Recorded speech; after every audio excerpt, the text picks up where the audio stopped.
E aí galera, aqui é a Juki, sejam muito bem-vindos a mais um vídeo aqui no Multicore. E se houver algum barulho, alguma coisinha, algum ruído, é porque temos um novo filhote. E já que eu sou mãe de gatos, não é mesmo? Eu preciso deixá-los brincar, né? Bom, o tema do vídeo de hoje é um tema bem simples, mas que pode ajudar vocês na hora de escolher os componentes para um novo computador. Ao menos esses erros vocês podem talvez não cometer. Bora pro vídeo. Provavelmente ninguém vai comprar placa de vídeo nos próximos dias, mas quando a gente sair dessa nebulosa situação, a gente já deixa aí algumas dicas para você escolher essa próxima placa de vídeo. Bom, a dica é a seguinte, você se baseia no chip gráfico dela e não na quantidade de memória. Porque muitas pessoas que não entendem muito bem sobre componentes, elas podem simplesmente ver um número, o primeiro número, que seria o modelo dela, e pensar assim, putz, 2060, 2070, 6050, o que é isso? E aí a pessoa olha a memória, e a RAM, memória RAM, VRAM, isso já é algo que é mais fácil da pessoa entender. E aí ela pensa, putz, se eu tenho 2 ou 4, se eu posso ter 6 ou 8, a quantidade, quanto maior a quantidade, melhor. Sim, quanto maior a quantidade de VRAM, melhor. Só que quando a gente fala de placa de vídeo, o chip gráfico vai ser mais importante do que a quantidade de memória. O chip gráfico ele vai fazer o processamento e vai criar as imagens. E a memória vai ser justamente onde ele vai armazenar essas imagens já processadas, calculadas e etc. Ele precisa sim, a placa de vídeo, precisa sim de espaço para armazenar essas imagens, mas se ela armazena uma grande quantidade de imagens que ela cria numa velocidade que uma tartaruga anda, não adianta nada. Então a dica que eu dou para vocês é você verificar se você não entende nada, absolutamente nada, e talvez algo que muito provavelmente vai acontecer quando você fizer o upgrade da sua placa de vídeo. Se você não tiver dinheiro para comprar a top do top, você realmente tiver que parar para olhar, putz, qual é a minha melhor opção dentre todas essas que estão em promoção no mercado? Vá no site que faça testes comparativos de benchmark entre cada chip gráfico. Apesar da gente ter diversas placas de vídeo com o mesmo chip gráfico e obviamente que a estrutura da placa em si também vai afetar, se você se basear no chip gráfico e depois pensar na VRAM e depois pensar na construção da placa, ao menos você acerta no quesito de poder de processamento mínimo. Porque quanto melhor for a construção da placa, mais você vai pagar, mas também melhor vai ser a refrigeração. Então você sim vai ter um ganho de desempenho em cima daquele chip gráfico em relação a clocks e diversas outras coisas. Mas se aquele chip gráfico não for bom, não adianta ter um bom sistema de refrigeração. Bom, dito isso, resumindo, verifica sempre o chip gráfico, faça pesquisas comparativas entre os chip gráficos e não necessariamente ignore a VRAM, mas colocá-la em segundo plano. O segundo tópico ele é bem parecido com o primeiro e a gente vai falar agora de processadores. Bom, quando a gente fala dos processadores, Ryzen 5, Ryzen 7, Ryzen 9, Ryzen 3, a gente pode estar falando de diversas coisas. Então, se você não sabe qual que é a geração do processador, se ele é uma CPU ou uma APU, meio que não adianta nada. Se você tem a opção de comprar um Ryzen de primeira geração porque é esse o seu único dinheiro disponível, tudo bem. Mas se você tem a opção de escolher entre, por exemplo, um Ryzen 5 da terceira geração, um Ryzen 7 da quinta, ou talvez, sabe, você começa a ter muitas opções na sua cabeça e aí você esquece que talvez um Ryzen 5, que da série 5000, seja melhor do que um Ryzen 7 da primeira. E aí que a gente vai entrar numa outra questão de você também verificar sites de benchmark. E assim, acaba sendo meio complicado, porque o processador em si, ele não tem um chip gráfico em si, ele tem uma arquitetura por trás, e quanto melhor e mais otimizada for essa arquitetura, melhor vai ser o IPC. E o que é isso? Isso é basicamente o poder que o processador tem de desempenho em cada ciclo, em cada clock que ele faz. Ah, mas eu tenho aqui um processador que ele chega a 5 GHz e esse aqui chega a 4.5, ou seja, o de 5 é melhor? Não, porque o de 5 pode fazer menos processos por clock do que o 4.5. Questão de otimização, questão de entender a arquitetura. E sinceramente, se todo mundo que for montar um computador precisar fazer um curso explicando, né, onde ele vai ter que entender todas as arquiteturas de todos os processadores existentes no mercado, vai ficar difícil. Então a única dica, assim, o único ponto que eu gostaria de colocar é: não adianta ser um Ryzen 7, não adianta ser um Ryzen 5 se você não sabe qual é a geração e qual é o modelo. O modelo do processador vai te dar algumas informações. Se for um processador AMD, você tem até agora no mercado até os processadores da série 5000. Então, se o modelo começar com 5, ele é da série 5000, logo ele é o mais atual, né, o último lançado. Se for 3000, se for 2000, se for 1000, ele vai então te dizer qual que é a série do processador. Quanto melhor, né, quanto maior for esse número, melhor.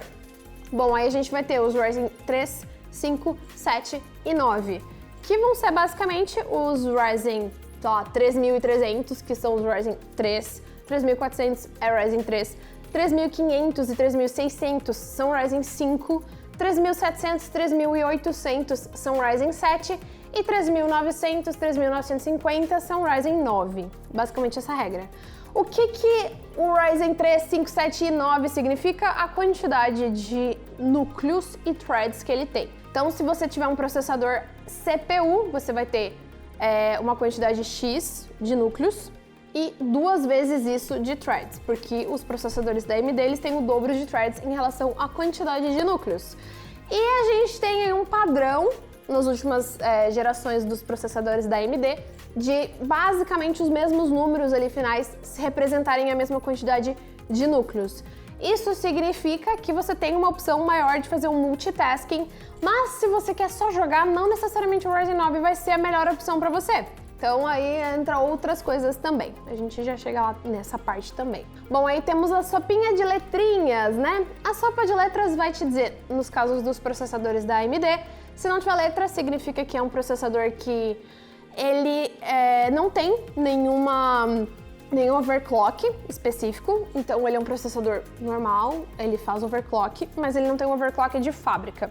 Se ele tiver o X, ele já tem um clock um pouco mais alto do que o que não tem o X, e se ele for um processador que termina com a letra G, significa que ele é um processador que tem placa de vídeo integrada, então ele tem uma Vega Graphics. O que isso significa? Que você não vai mais ter, em alguns casos aí, a gente não sabe, né, como é que vai acontecer os próximos lançamentos, mas aí você vai perder a quantidade de multithread em relação aos cores. Então, se são 4 cores, vão ser 4 threads, se for 8 cores, vão ser 8 threads, porque justamente existe essa necessidade de junto no encapsulamento do processador, eles também colocarem uma placa de vídeo. Então, a placa de vídeo, o chip gráfico, né, porque não é a placa de vídeo inteira, é só o chip gráfico. A vantagem é que a Vega, justamente, ela vai te possibilitar jogar já com um processador sem você precisar de uma placa de vídeo dedicada. E como a gente está numa situação bem delicada agora em relação a placas de vídeo, acaba sendo uma ótima opção. O custo-benefício disso é muito bom. Os processadores que terminam com G ou que tem a Vega integrada, né, eles vão ser mais caros. Então, se você comparar processadores CPU, por exemplo, um Ryzen 7 com um Ryzen 7 APU, o Ryzen 7 APU ele é mais caro justamente por ter o encapsulamento da placa de vídeo. Se você vai ter, né, se você já tem aí no seu planejamento, ter uma placa de vídeo dedicada, não vale a pena você optar pelas APUs, porque justamente você perde o multithread. Quando a gente fala dos processadores Intel, a coisa é um pouco mais complicada, porque não existia um padrão de socket na Intel, então a cada 1 ou 2 gerações o socket da placa-mãe muda, então primeiro escolha qual processador você vai colocar e depois a placa-mãe. Outra questão também é que os processadores da Intel, existem os processadores que têm um final K, que são os processadores que são overclockáveis. Os que não tem K, não adianta você comprar uma placa-mãe que overclocka o processador, porque o processador está bloqueado para overclock. E também tem as opções dos processadores que tem a letra F, que eles não têm vídeo integrado, tá bom? Então, na Intel, K significa que é overclockável, sem nenhuma letra não é overclockável, ele é bloqueado para overclock, e a letra F significa que ele tem vídeo integrado. Que ele não tem vídeo integrado, isso, desculpa. F significa que ele não tem vídeo integrado. Buguei aqui de tanta letra. Outro problema que acontece quando a pessoa está montando um computador que ela não vai ter um problema assim imediato, mas a longo prazo ela vai se perguntar o que está acontecendo e ela não vai entender porcaria nenhuma. É justamente quando você compra um baita de um computador e bota uma fonte de alimentação merreca. Ela vai funcionar no início, vai dar tudo certo, você vai usar essa fonte até o talo, você vai ferrar essa fonte até o seu limite e a partir de algum momento você vai ter seu computador reiniciando. Se você for fazer um upgrade, colocar algum HD, se você colocar uma placa de vídeo melhor, você vai ter que trocar essa fonte. E normalmente as pessoas não sabem muito bem escolher fonte. Não é tão difícil assim. Você precisa verificar qual que é a energia que ela dá e, obviamente, você precisa calcular a quantidade de energia que o seu computador precisa. Eu tenho um vídeo especificamente falando sobre isso, então eu não vou me estender muito nesse assunto, justamente porque você pode, se você quiser, você pode ir lá olhar e vai estar aqui em cima. Bom, quando a gente fala de HDs, normalmente as pessoas sabem que HD é mais lento que um SSD, e meio que é isso. Mas por que o HD é mais lento? É porque ele tem partes mecânicas. Legal. Quando a gente fala de partes mecânicas, a gente inclui também, literalmente, uma agulha dentro dele. Então imagina aqueles discos antigos que tinha aquela agulhinhazinha que lia. É mais ou menos isso, tá? Pra gente ilustrar aqui a treta, vamos usar isso como exemplo. Imagina que você tem esse discozinho gigante, tá? Esse disco girando, e aí você pega, principalmente no notebook que tem HD físico, e aí você pega, e você chacoalha, e você leva pra cama, aí você levanta, e você fica mexendo com aquilo pra tudo quanto é canto. Quando a gente tem um HD, essa agulhazinha ela vai estragando, estragando o próprio HD, o próprio disco de leitura. Isso faz com que a gente perca arquivos, isso faz com que o próprio HD perca desempenho. Ele já era lento, mas o que é lento pode ficar mais lento ainda. E acho que realmente o problema aqui é quando a gente perde arquivos e arquivos importantes. Então, tenha cuidado, principalmente em notebooks, que você vai movimentar na hora de manter um HD dentro dele. Temos um outro ponto que é justamente o ponto do desempenho. Eu sei que a gente tem uma nova criptomoeda agora que ela é mais focada na parte de armazenamento e eu não sei exatamente o que pode acontecer com os valores dos HDs nos próximos anos, nos próximos meses. Verifique a data que você está assistindo esse vídeo antes de reclamar, tá bom? Mas o que acontece?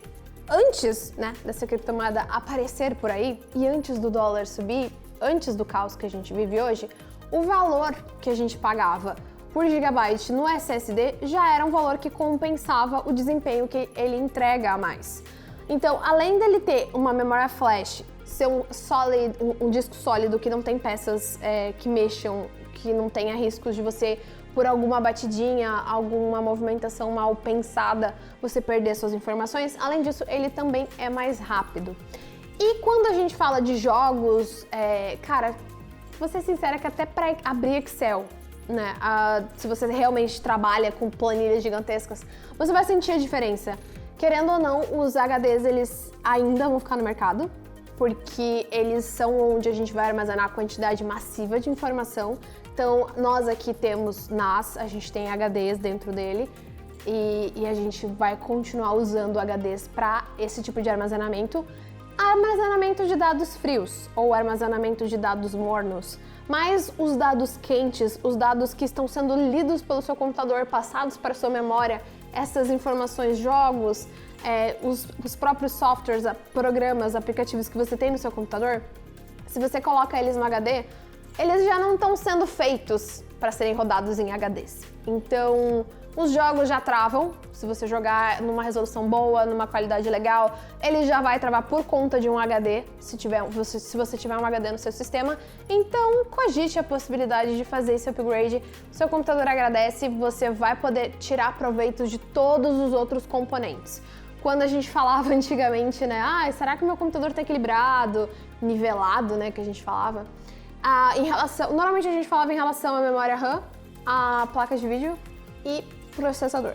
E a gente precisa colocar hoje na equação também o sistema de armazenamento, porque tem muitas pessoas que gastam dinheiro com processadores caros, principalmente com placas de vídeo caras, E elas esquecem completamente que se o sistema de armazenamento for lento igual um camelo, não adiantou nada a sua placa de vídeo nova. É isso. Meu desabafo termina por aqui. Bom, eu queria só, terminar esse vídeo, então, com a seguinte sentença. RGB não significa que o produto é gamer.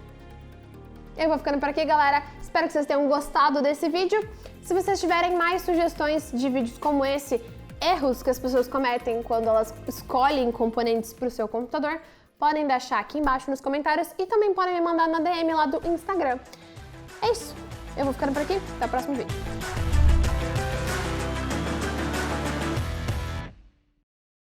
Só um pouquinho. Ai, bebê. Ai. Claro que ele precisa se enfiar na luz agora. Bebê, você pode brincar na luz depois, quando elas esfriarem, entendeu? Tá, fica aí.